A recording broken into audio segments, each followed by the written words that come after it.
తిరుపతి జిల్లా రేణిగుంట మండల కేంద్రమైన రైల్వే బ్రిడ్జి రోడ్డు అనేది మరమ్మతుల కోసం ఇక్కడ రోడ్డు అంతా దిగ్బంధం చేశారు. ఆర్టీఓ గారు వీళ్ళందరూ కూడా ప్రకటనలు చేశారు తప్ప ఆల్టర్నేటివ్ ఉన్న దారుల్ని చుట్టుపక్కల బైపాస్ కానీ ఇటు కరకంబాడి మంగళం రూట్ కానీ దారులు చూపించి ఇక్కడ దగ్గరలో ఉన్న ఈ చెక్ పోస్ట్లో ఒక శ్రీనివాస కాలేజీ పక్కనే ఇలాంటి వారధి ఉంది. ఆ వారధిలో దాదాపు 5 తూములు ఉంటే ఒక 2 తూములు నీళ్లు లేకుండా ఉంది. దాన్ని చేయడానికి 1 లక్ష రూపాయలు కూడా ఖర్చు కాదు. అటువంటి దాన్ని జేసీబీ పెట్టి అంతా క్లీన్ చేసి మట్టి తోలి గుళ్ళ వేస్తే రోడ్డు ఏర్పాటు అవుతుంది. ఒక 5 నిమిషాల్లో టౌన్లో పోవచ్చు. అటువంటిది చేయకుండా చర్యలు చేపట్టకుండా ఈరోజు రైల్వే అధికారులు కానీ రైల్వే వ్యవస్థ కానీ వీళ్ళందరూ కూడా ఈరోజు ఆర్డీఓ గారిని అదేవిధంగా జిల్లా కలెక్టర్ గారి ఆదేశాలతో వెంటనే ఇక్కడ మూసేశారు. అనేక మంది ప్రయాణికులు ప్రజలు అందరూ కూడా ఇబ్బంది పడుతున్నారు.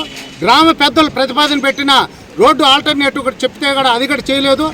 ఇక్కడ మేము వామపక్షాలుగా అదేవిధంగా సిపిఎం పార్టీగా అదేవిధంగా వైసీపీ మిగతా సర్పంచ్ గారు అందరూ కూడా ఇక్కడ ఇచ్చేశారు. మేము అడుగుతున్న గ్రామ పెద్దల ఆల్టర్నేటివ్ రోడ్డుని వెంటనే ఏర్పాట్లు చేస్తారా, లేకపోతే ఇక్కడ పనులు అనేది జరపకూడదు. ఇక్కడ రేణిగుంట రైల్వే బ్రిడ్జి పనులు 30 రోజుల్లో కంప్లీట్ చేస్తామన్నారు. ఇక్కడ చూస్తే అందరూ కూడా అనుకునేది ఏంటంటే మరమ్మతులు ఏమనుకున్నాం, ప్లాస్టింగ్లు ఇట్లా నీళ్లు కారేదాన్ని ప్లాస్టింగ్లు అనుకున్నాము.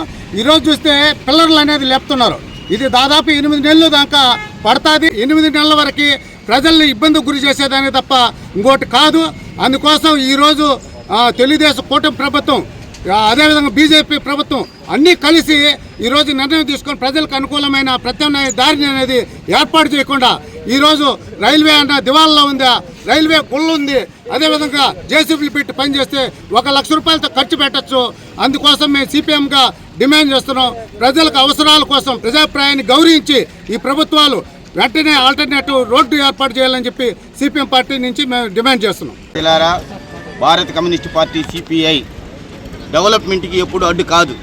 ఈరోజు కణుతూపు తెరువుగా ఆర్డీఓ గారు కావచ్చు, రైల్వే అధికారులు కావచ్చు, సంతగేటు మార్గంగా వెళ్ళండి, నారాయణాద్రిగుండా వెళ్ళండి అని చెప్పి కణుతూపు చర్యలు జరిపేసి ఈరోజు గ్రామ ప్రజలంతా అవస్థలకి గురి చేసే పరిస్థితుల్లో దారుణంగా దిగదార్చుకొచ్చారు.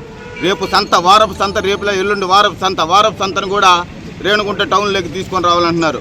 బ్రిడ్జి మరమ్మతులు చేస్తామంటే మేము ఓకే అన్నాం, కానీ ఇక్కడ బ్రిడ్జి పేరుతో మరమ్మతుల పేరుతో కొత్త ట్రాక్ ఒకటి వేసుకుంటూ ఈరోజు 4 రోజులు గడుస్తున్నా కనీసం అక్కడ ఎలాంటి పని కూడా జరిగిన నేపథ్యంగా జరగడం లేదు. వీళ్ళు ఈ రైల్వే వారు కానీ ఆర్డీఓ గారు కానీ దీన్ని ప్రత్యామ్నాయం చూపించకుండా మీరు ఇలాగే కొనసాగిస్తే ఇది మేము ఇంకా వేరే దశకు తీసుకొని పోరాటాలకు వెళ్లాల్సి ఉంటుంది. ఎందుకంటే ఇది దాదాపు మీకు 2026 సంవత్సరంలో ఇది పూర్తి చేసి గ్రామ ప్రజలకి ఈ దారిని అందించే దుస్థితి కనపడడం లేదు. ఎందుకంటే ఇక్కడ జరుగుతున్న తీరు అక్కడ ఉంది. పక్కనే మనకు 5 కన్నాలు మూసేస్తున్నారు. దాంట్లో వర్షాలు వచ్చినప్పుడు నీరు వస్తే కూడా 3 కన్నాలు వస్తుంది, మిగతా 2 కన్నాలు ఖాళీగా ఉన్నాయి. రైల్వే అధికారులు తక్షణం పర్మిషన్ ఇస్తే మేము గ్రామ ప్రజలుగా వామపక్ష పార్టీలు, వైసీపీ పార్టీ వీళ్ళందరూ కలిసి మేమే కూడా సొంతంగా రోడ్డు నిర్మించుకునేదానికి కూడా మేము పూనుకుంటామని తెలియజేస్తున్నాం. మీ వల్ల చేత కాకపోతే చెప్పండి, మేము చేసుకుంటాం. రేణిగుంట ప్రజల సౌకర్యాల కోసం మేము ఎంత ముందుకైనా తెగబడి పోరాటం చేస్తామని హెచ్చరికలు తెలియజేస్తున్నాం. రైల్వే బ్రిడ్జిని మూసేయడం దారుణం. ఆల్టర్నేటివ్ దారి చూపించకుండా రోడ్డు మూసేయడం. గ్రామ పెద్దలు ప్రత్యామ్నాయ రోడ్డు చూపిస్తున్నప్పటికీ పనులు చేపట్టని ఆర్డీఓ గారు వెంటనే రేణిగుంట ప్రజలకు ప్రత్యామ్నాయ రోడ్డు, రైల్వే బ్రిడ్జి రోడ్డు మూసేయడం. ట్రాఫిక్ ఇబ్బంది వల్ల చిరు వ్యాపారాలు కడుపు కొడుతున్న రైల్వే గవర్నమెంట్, చిరు వ్యాపారంలో కడుపు కొడుతున్న రైల్వే గవర్నమెంట్ వెంటనే పక్కదారి చూపించాలి.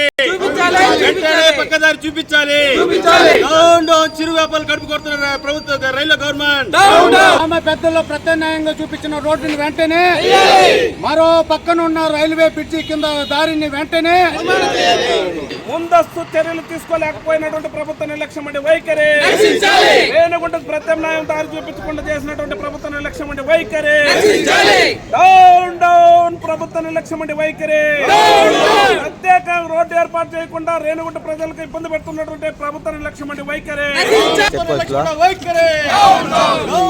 ప్రభుత్వ నిర్లక్ష్యం అంటే వైఖరి, ప్రత్యామ్నాయ రోడ్డు చూపించకుండా రైల్వే బ్రిడ్జి రోడ్డు మూసేయడం. ప్రయాణికులని ప్రజలను ఇబ్బందికి గురి చేస్తున్న ఆర్టీఓ గారు ప్రజల్ని వాహనదారుల్ని ఇబ్బందులు గురి చేస్తున్న ఆర్టీఓ గారు